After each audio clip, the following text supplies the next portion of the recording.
In other news tonight, Minister of Finance, Deputy Prime Minister, the Honorable Peter Turnquest, noting how qualified Bahamian small business owners are eligible for some $9 million in government funding. Yesterday, Minister Turnquest announced a partnership including RBC, Scotiabank, the Bahamas Entrepreneurial Venture Fund, and the Bahamas Development Bank, which will secure up to $9 million in capital financing for small businesses. Minister Turnquest indicated that the initiative is aimed at young Bahamian entrepreneurs and includes financing through grants and loans. And this means access to money from investors in exchange for a share of the company, and the Bahamas Joint Venture Capital Fund will speak to that. For a small business, the investors would become a minority partner until the business matures and the investors can be bought out. The target range for this form of capital financing is approximately $20,000 to $50,000, but can go up to $100,000.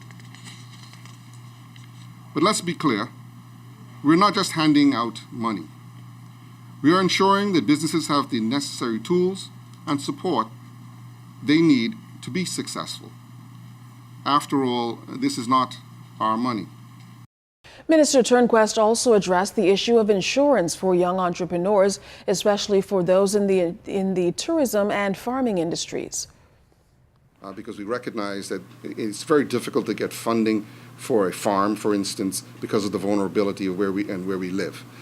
So we are looking at crop insurance programs that will help to even out and take out some of that risk that exists. And I think that is going to be a tremendous advantage to the average farmer in terms of getting the financing to expand and to make their farms really commercial that they need. Also in the tourism side, you know that there are some heavy insurance requirements because you're dealing with the public and you're dealing with a litigious society that most of our guests come from. And so there is a significant requirement for insurance.